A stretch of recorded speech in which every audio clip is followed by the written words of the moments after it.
ಗುರುಗಳೇ, ತಮ್ಮ ಕರುಣೆ ಆಶೀರ್ವಾದ ಸದಾ ನನ್ನ ಮೇಲಿರುವಾಗ ನನಗೆ ಯಾವುದೂ ಅಸಾಧ್ಯವಲ್ಲ.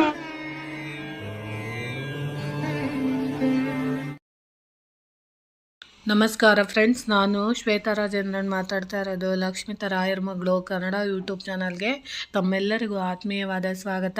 ಸ್ನೇಹಿತರೆ, ಇವತ್ತು ನಾನು ನಿಮಗೆ ಒಂದಷ್ಟು ಪುಟ್ಟ ಮಾಹಿತಿಗಳನ್ನ ನಾನು ನಿಮಗೆ ತಿಳಿಸ್ತಾ ಇದ್ದೀನಿ.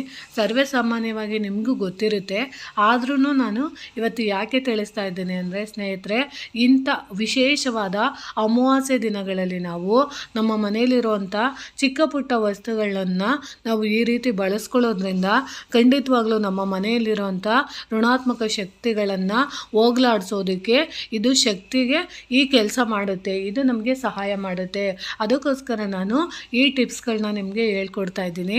ಅದೇನಪ್ಪ ಅಂತಂದರೆ, ನೋಡಿ, ನಿಮ್ಮ ಮನೇಲಿ ಏನಾದ್ರೂ ಒಂದು ತಾಮ್ರದ ಚೊಂಬಿದ್ರೆ ಆ ತಾಮ್ರದ ಚೊಂಬಿಗೆ ನೀವು ಇವತ್ತಿನ ದಿನ ಒಂದು ನಿಂಬೆಹಣ್ಣನ್ನು ನೀವು ಆ ಚೊಂಬಿನ ಪೂರ್ತಿ ನೀರನ್ನು ತುಂಬಿಸ್ಬಿಟ್ಟು ಒಂದು ನಿಂಬೆಹಣ್ಣನ್ನು ಹಾಕಿ ನೀವು ನಿಮ್ಮ ದೇವರ ಮನೆಯಲ್ಲಿ ಇಡೋದ್ರಿಂದ ಋಣಾತ್ಮಕ ಶಕ್ತಿಗಳೇನಾದರೂ ಇದ್ದರೆ, ಮಾಟಮಂತ್ರದ ಪ್ರಯೋಗಗಳಾಗಿದ್ದರೆ, ಅಥವಾ ಶತ್ರುಗಳಿಂದ ನಿಮಗೆ ಏನಾದರೂ ನಿಮಗೆ ಗೊತ್ತಿಲ್ಲದಂಗೆ ದೃಷ್ಟಿದೋಷಗಳಾಗಿದ್ದರೆ ಅದನ್ನೆಲ್ಲ ತಡೆ ಹಿಡಿಯೋದಕ್ಕೆ ಈ ನಿಂಬೆಹಣ್ಣು ನಿಮಗೆ ಸಹಾಯ ಮಾಡುತ್ತೆ.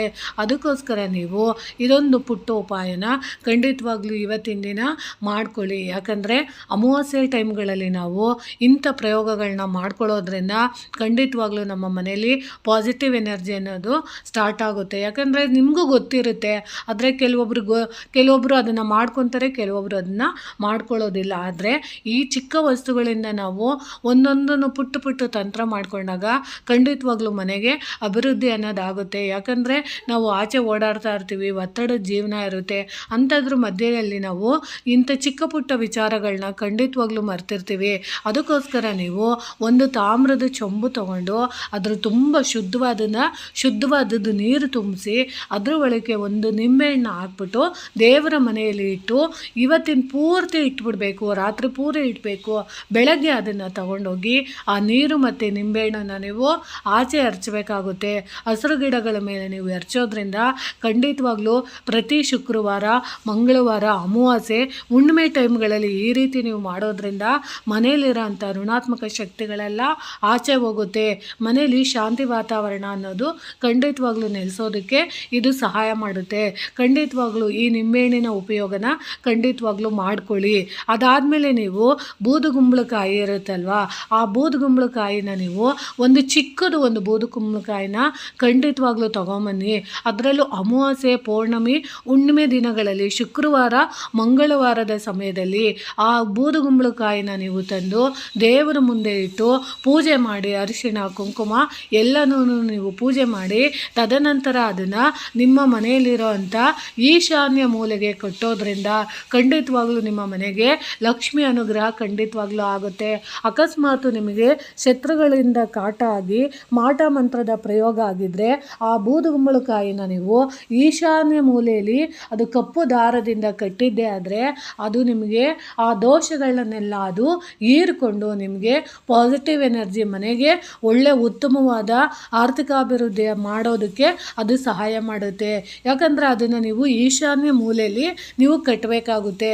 ಅದನ್ನು ನೀವು ಕಟ್ಟಿ ನೋಡಿ, ಅದು ನಿಮಗೆ ದಿನ ಕ್ರಮೇಣ ಬೇಗ ಕರಗ್ತಾ ಇದೆ ಅಥವಾ ಬೇಗ ಕೆಟ್ಟೋಗ್ತಿದೆ ಅಂದರೆ ನೀವೇ ಕಂಡುಹಿಡಿಬೋದು.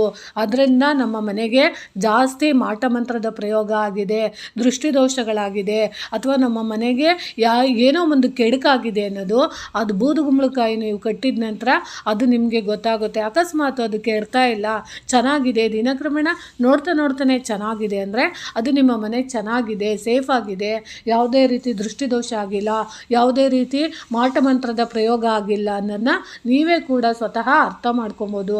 ಯಾಕಂದರೆ ಅಷ್ಟು ಶನಿಗಳ ಕಾಟ ಏನಾದರೂ ಇದ್ದರೆ ಅದು ಕೂಡ ನಿವಾರಣೆ ಆಗುತ್ತೆ.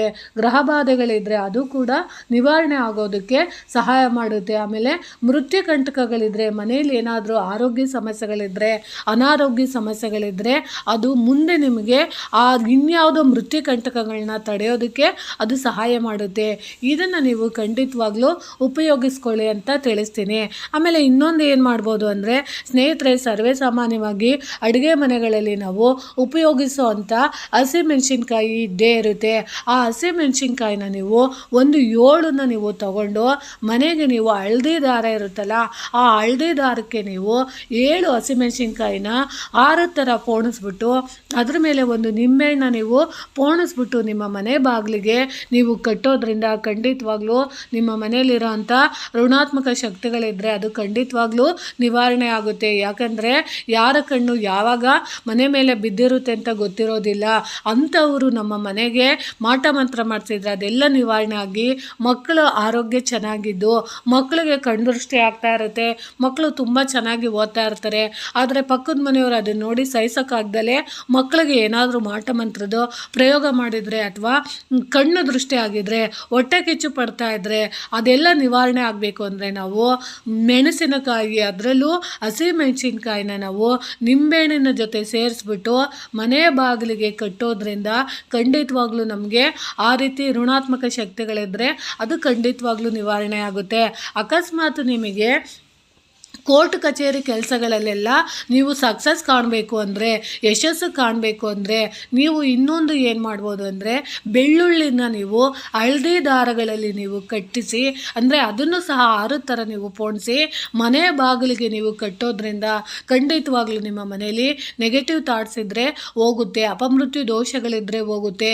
ಕೋರ್ಟ್ ಕಚೇರಿ ಕೆಲಸಗಳಲ್ಲಿ ನಾವು ಸಕ್ಸಸ್ನ ನಾವು ನೋಡಬೇಕು ಅಂದರೆ ಬೆಳ್ಳುಳ್ಳಿನ ನೀವು ಎಸಳುಗಳು, ಅಂದರೆ ಒಂದೊಂದೇ ಎಸಳುಗಳು, ಒಂದು 11 ಎಸಳುಗಳನ್ನ ನೀವು ತಗೊಂಡು ಅದನ್ನು ಹಾರವಾಗಿ ಮಾಡಿ ನೀವು ನಿಮ್ಮ ಮನೆಯ ಬಾಗಿಲು ಅಂದರೆ ಎಂಟ್ರೆನ್ಸ್ ಕಡೆ ನೀವು ಅದನ್ನು ನೇತಾಕೋದ್ರಿಂದ ಖಂಡಿತವಾಗ್ಲೂ ನಮ್ಮ ಮನೆಯಲ್ಲಿ ನೆಗೆಟಿವ್ ಥಾಟ್ಸ್ ಅನ್ನೋದು ಖಂಡಿತವಾಗ್ಲೂ ಹೋಗುತ್ತೆ. ಇದರ ಉಪಯೋಗನ ನೀವು ಖಂಡಿತವಾಗ್ಲೂ ಮಾಡ್ಕೊಳ್ಳಿ.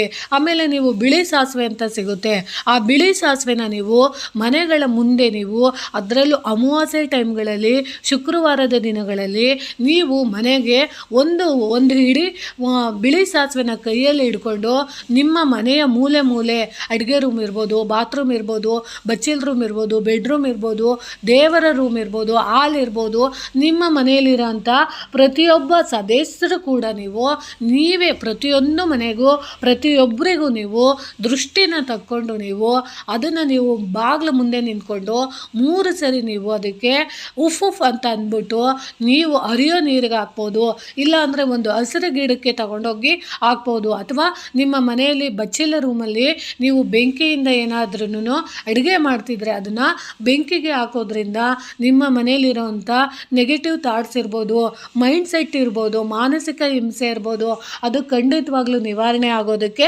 ಸಹಾಯ ಮಾಡಿಕೊಡುತ್ತೆ. ಅದಕ್ಕೋಸ್ಕರ ನೀವು ಈ ಬಿಳಿ ಸಾಸಿವೆಯಿಂದ ಈ ಪ್ರಯೋಗನ ಖಂಡಿತವಾಗ್ಲೂ ಮಾಡ್ಕೊಳ್ಳಿ. ಅದಾದಮೇಲೆ ನೀವು ಏನು ಮಾಡ್ಬೋದು ಅಂತಂದರೆ ನಿಮ್ಮ ಮನೆಯಲ್ಲಿರುವಂಥ ಕಲ್ಲುಪ್ಪು ಇದ್ದೇ ಇರುತ್ತೆ. ಆ ಕಲ್ಲುಪ್ಪನ್ನ ನೀವು ಏನು ಮಾಡಬೇಕು ಅಂದರೆ ಇವತ್ತಿನ ದಿನ ಅಮಾವಾಸ್ಯೆ ದಿನಗಳಲ್ಲಿ, ಹುಣ್ಣಿಮೆ ದಿನಗಳಲ್ಲಿ, ಶುಕ್ರವಾರದ ಸಮಯಗಳಲ್ಲಿ ನಿಮ್ಮ ಮನೆಯ ಮುಂಬಾಗಿಲಲ್ಲಿ ಒಂದು ಬಕೆಟಲ್ಲಿ ನೀವು ನೀರನ್ನು ತುಂಬಿಸಿ ಅದರಲ್ಲಿ ಕಲ್ಲುಪ್ಪನ್ನು ಹಾಕಿ ಮನೆಯ ಹೊರಗಡೆ ಇಟ್ಬಿಡಿ. ಯಾಕಂದರೆ ನಿಮ್ಮ ಮನೆಯಲ್ಲಿ ಸಾಲಬಾಧೆಗಳಾಗ್ತಾ ಇದೆ, ಭೂತ ಪ್ರೇತಗಳ ಕಾಟ ಇದೆ, ನಮ್ಮ ಮನೆಯಲ್ಲಿ ಏನೋ ಒಂದು ಮಾನಸಿಕ ಅಶಾಂತಿ ಇದೆ ಅಂತಂದರೆ, ಅಥವಾ ನಿಮ್ಮ ಪಿತೃಗಳಿಂದ ಅಥವಾ ಹಿರಿಯರಿಂದ ಶಾಪಕ್ಕೆ ಒಳಗಾಗಿದ್ದರೆ ಆ ಶಾಪಗಳೆಲ್ಲ ನಿವಾರಣೆಯಾಗಿ ನಮ್ಮ ಋಣಬಾಧೆಗಳು ತೀರಬೇಕು ಅಂದರೆ ಈ ಅಮಾವಾಸ್ಯೆ ದಿನಗಳಲ್ಲಿ ನೀವು ಬಕೆಟಲ್ಲಿ ನೀರನ್ನು ತುಂಬಿಸಿ ಅದಕ್ಕೆ ಒಂದು ಇಡೀ ಕಲ್ಲುಪ್ಪನ್ನು ಹಾಕಿ ನೀವು ಇಡೋದ್ರಿಂದ ಅದು ಖಂಡಿತವಾಗ್ಲೂ ಆ ಋಣಾತ್ಮಕ ಶಕ್ತಿಗಳನ್ನೆಲ್ಲ ಕೇಂದ್ರೀಕರಿಸಿ ನಮಗೆ ಒಳ್ಳೆ ಪಾಸಿಟಿವ್ ಎನರ್ಜಿನ ಕೊಡುತ್ತೆ. ಆ ನೀರನ್ನು ನೀವು ಏನು ಮಾಡಬೇಕು ಅಂದರೆ ಅಮಾವಾಸ್ಯೆ ಮುಗಿದ ನಂತರ ಮಾರನೇ ದಿನ ನೀವು ಅದನ್ನು ಯಾವುದಾದ್ರೂ ಒಂದು ಚರಂಡಿಗೋ ಚೆಲ್ಲಬೇಕಾಗುತ್ತೆ, ಅಥವಾ ಯಾವುದಾದ್ರೂ ಒಂದು ವರಾಂಡಕ್ಕೆ ನೀವು ಅದನ್ನು ಚೆಲ್ಲೋದ್ರಿಂದ ಋಣಾತ್ಮಕ ಶಕ್ತಿಗಳು ಖಂಡಿತವಾಗ್ಲೂ ಮನೆಯಲ್ಲಿರೋಂಥ ಋಣಾತ್ಮಕ ಶಕ್ತಿಗಳು ಕಡಿಮೆ ಆಗುತ್ತೆ. ಆಮೇಲೆ ನೀವು ಇನ್ನೇನು ಮಾಡ್ಬೋದು ಅಂದರೆ ಅಮಾವಾಸ್ಯೆ ಟೈಮ್ಗಳಲ್ಲಿ ನಿಮ್ಮ ಮನೆಯಲ್ಲಿ ಟೊಮೊಟೊ ಹಣ್ಣುಗಳು ಬೇಕಾದಷ್ಟು ಇರುತ್ತೆ.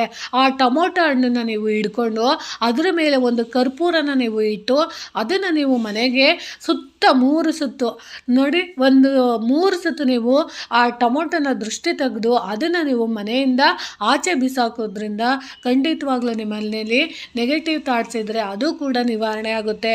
ಅಕಸ್ಮಾತ್ ನಿಮ್ಮ ಮನೆಯಲ್ಲಿ ಒಂದು ಪೂರ್ಣ ಫಲ ಅಂದರೆ ತೆಂಗಿನಕಾಯಿ ಇದ್ದರೆ ಆ ತೆಂಗಿನಕಾಯಿ ಮೇಲೆ ನೀವು ಒಂದು ಕರ್ಪೂರನ ನೀವು ಇಟ್ಟು ಅದನ್ನು ಸಹ ನಿಮ್ಮ ಮನೆಯಲ್ಲಿ ದೃಷ್ಟಿ ತೆಗೆದು ನೀವು ಬಲಗಡೆಯಿಂದ 3 ಸರಿ ಎಡಗಡೆಯಿಂದ 3 ಸರಿ ನೀವು ದೃಷ್ಟಿ ತೆಗೆದು ಮನೆಗೆಲ್ಲ ದೃಷ್ಟಿ ತೆಗೆದು ನಿಮಗೆ ನೀವು ನಿವಾಳಿಸಿ ಆ ತೆಂಗಿನಕಾಯಿನ ಮನೆಯ ಮುಂಭಾಗದಲ್ಲಿ ಅಮಾವಾಸ್ಯೆ ಪೌರ್ಣಮಿಗಳಲ್ಲಿ ನೀವು ಮನೆಯ ಮುಂದೆ ಅದನ್ನು ಒಡೆಯೋದ್ರಿಂದ ಖಂಡಿತವಾಗ್ಲೂ ನಮ್ಮ ಮನೆಯಲ್ಲಿರೋಂಥ ಋಣಾತ್ಮಕ ಶಕ್ತಿಗಳು ದಿನಕ್ರಮೇಣ ಕಡಿಮೆ ಆಗುತ್ತೆ.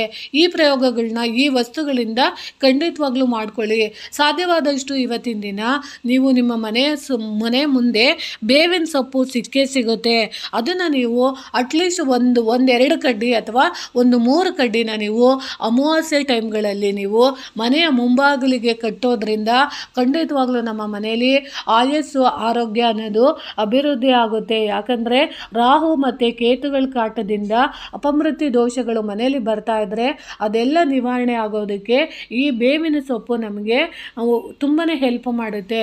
ಅದಕ್ಕೋಸ್ಕರ ನೀವು ಬೇವಿನ ಸೊಪ್ಪನ್ನ ಮನೆಗೆ ಕೂಡ ನೀವು ಕಟ್ಬೋದು. ಕಟ್ತೀವಿ ಅಂತೇಳಿ ಜಾಸ್ತಿ ಏನು ಕಟ್ಟಬೇಕಾಗಿಲ್ಲ. 1 2 3 ಎಲೆಗಳಂದರೆ ಕಡ್ಡಿಗಳನ್ನ ನೀವು ತಗೊಂಡು ಎಲೆ ಸಮೇತ ನೀವು ಮನೆಯ ಮುಂಭಾಗಲಿಗೆ ಇವತ್ತಿನ ದಿನ ನೀವು ಕಟ್ಟೋದ್ರಿಂದ ಖಂಡಿತವಾಗ್ಲೂ ನಮ್ಮ ಮನೆಯಲ್ಲಿ ಋಣಾತ್ಮಕ ಶಕ್ತಿಗಳಿದ್ದರೆ ಅದೆಲ್ಲ ಖಂಡಿತವಾಗ್ಲೂ ನಿವಾರಣೆ ಆಗುತ್ತೆ. ಅದರಲ್ಲೂ ಇವತ್ತಿನ ದಿನ ಅಮಾವಾಸ್ಯೆ ಪೌರ್ಣಮಿಗಳಲ್ಲಿ ಖಂಡಿತವಾಗ್ಲೂ ಮನೆಗಳಲ್ಲಿ ಧೂಪಗಳನ್ನ ಹಾಕಿ, ಯಾಕಂದರೆ ಸಾಂಬ್ರಾಣಿ ಧೂಪಗಳನ್ನ ಮನೆಯಲ್ಲಿ ಹಾಕೋದ್ರಿಂದ ಖಂಡಿತವಾಗ್ಲೂ ನಮ್ಮ ಮನೆಯಲ್ಲಿ ಆ ಸಾಂಬ್ರಾಣಿ ಹೊಗೆ ಧೂಪ ಹಾಕೋಂಥ ಸಂದರ್ಭದಲ್ಲಿ 1-2 ಒಣಮೆಣಸಿನಕಾಯಿ, ಒಂದಷ್ಟು ಲವಂಗ, ಒಂದಷ್ಟು ಪಚ್ಚಕರ್ಪೂರ, ಆಮೇಲೆ ಒಂದಷ್ಟು ಬಿಳಿ ಸಾಸಿವೆ, ಸ್ವಲ್ಪ ಕಲ್ಲುಪ್ಪು ಇಷ್ಟನ್ನು ನೀವು ಸೇರಿಸಿ ಖಂಡಿತವಾಗ್ಲೂ ಬೇವಿನ ಸೊಪ್ಪು ಇದನ್ನೆಲ್ಲ ನೀವು ಸೇರಿಸಿ ಮನೆಗೆ ಇವತ್ತು ನೀವು ಸಾಂಬ್ರಾಣಿ ಹೊಗೆನ ನೀವು ಮನೆಗೆ ಕೊಡೋದ್ರಿಂದ ನಮ್ಮ ಮನೆಯಲ್ಲಿ ಮಹಾಲಕ್ಷ್ಮಿ ಅನುಗ್ರಹ ಖಂಡಿತವಾಗ್ಲೂ ಆಗುತ್ತೆ. ನಮ್ಮ ಮನೆಯಲ್ಲಿರೋಂಥ ನೆಗೆಟಿವ್ ಥಾಟ್ಸ್ಗಳೆಲ್ಲ ದೂರ ಆಗುತ್ತೆ. ಚಿಕ್ಕ ಚಿಕ್ಕ ವಸ್ತುಗಳಿಂದನೂ ನಾವು ನಾವು ಋಣಾತ್ಮಕ ಶಕ್ತಿಗಳಿಂದ ತಡೆ ಹಿಡಿಬೋದು. ನಮ್ಮ ಮನೆಯಲ್ಲಿ ಪಾಸಿಟಿವ್ ಎನರ್ಜಿ ಬರೋದಕ್ಕೆ ನಮಗೆ ನಾವೇ ಪ್ರಿಪೇರ್ ಮಾಡ್ಕೊಬೇಕು. ಯಾವುದೋ ಒಂದು ಮಾಟ ಮಂತ್ರ ಶಕ್ತಿ ಕೊಡೋ ಅಂಥ ಯಾರೋ ಒಬ್ಬ ಜ್ಯೋತಿಷ್ಯನ ನಾವು ನಂಬ್ತೀವಿ, ಯಾವನೋ ಕೊಡುವಂಥ ನಿಂಬೆಹಣ್ಣನ್ನು ತಂದು ನಾವು ಅದಕ್ಕೆ 1000 ರೂಪಾಯಿ ಕೊಟ್ಟು ತಾಮ್ರದ ತಗಡು ಯಂತ್ರಗಳನ್ನ ತಂದು ನಾವು ಏನೋ ಆಗುತ್ತೆ ಅಂತ ನಾವು ಯೋಚನೆ ಮಾಡ್ತೀವಿ. ಖಂಡಿತವಾಗ್ಲೂ ಅಂಥ ಚಟಗಳಿಗೆ ಬೀಳಕ್ಕೆ ಹೋಗ್ಬಿಡಿ. ಅದರಿಂದ ನಿಮಗೆ ದುಡ್ಡು ಲಾಸ್ ಆಗುತ್ತೆ ಹೊರತು ಖಂಡಿತವಾಗ್ಲೂ ನಿಮಗೆ ಯಾವುದೇ ರೀತಿ ಅನುಕೂಲ ಆಗಲ್ಲ. ಯಾಕಂದರೆ ಅವನು ದುಡ್ಡು ಮಾಡ್ಕೊಳ್ಳೋದಕ್ಕೋಸ್ಕರ ಬೇಕಾದಷ್ಟು ನಿಮ್ಮ ಹತ್ರ ಹೇಳ್ತಾನೆ, ಆ ರೀತಿ ಸಮಸ್ಯೆ ಆಗಿದೆ, ಈ ರೀತಿ ಸಮಸ್ಯೆ ಆಗಿದೆ, ನೀವು ಹಂಗೆ ಮಾಡಿಸಿ ಹಿಂಗೆ ಮಾಡಿಸಿ ಅಂತ. ಬಟ್ಟು ನಾನೇನು ಹೇಳೋಕ್ಕೆ ಇಷ್ಟಪಡ್ತೀನಿ ಅಂದರೆ ಮನೇಲಿರೋಂಥ ವಸ್ತುಗಳನ್ನ ನಾವೇ ನಮ್ಮ ಮನೆಗೆ ಏನು ಬೇಕೋ ಅದನ್ನು ನಾವು ಮಾಡಿಕೊಂಡಾಗ ನಮಗೆ ಗೊತ್ತಾಗುತ್ತೆ ನಮ್ಮ ಮನೆಯಲ್ಲಿ ಯಾವ ವಾತಾವರಣ ಇದೆ, ನಮ್ಮ ಮನೆಯಲ್ಲಿ ಯಾವ ರೀತಿ ಕೆಲಸ ಮಾಡ್ತಾ ಇದೆ ಅಂತ ನೀವು ತಿಳ್ಕೊಂಡಾಗ ನಿಮಗೆ ಗೊತ್ತಾಗುತ್ತೆ.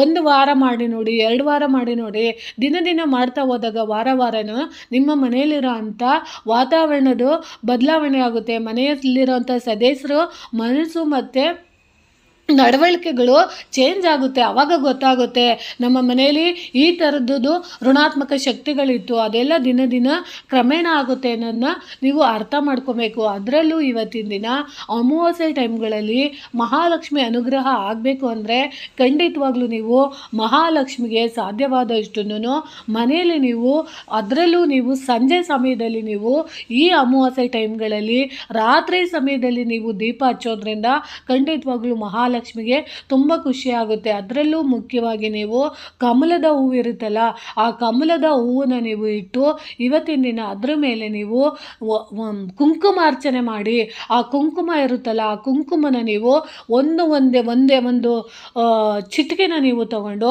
ನಿಮ್ಮ ಮನೆಯ ಎಂಟ್ರೆನ್ಸ್ ಬಾಗಿಲಿರುತ್ತಲ್ಲ ಅಲ್ಲಿ ನೀವು ಮನೆಗೆ ಡೋರ್ ಇರುತ್ತಲ್ಲ ಅದ್ರ ಮೇಲೆ ನೀವು ಸ್ವಲ್ಪ ಹಾಲನ್ನು ಹಾಕಿ ನೀವು ಮನೆಯ ಮುಂಭಾಗಲಿಗೆ ನೀವು ಅದನ್ನು ಇಡೋದ್ರಿಂದ ನಿಮ್ಮ ಮನೆಗೆ ನಿಮಗೆ ಮಹಾಲಕ್ಷ್ಮಿ ಅನುಗ್ರಹ ಖಂಡಿತವಾಗ್ಲೂ ಆಗುತ್ತೆ.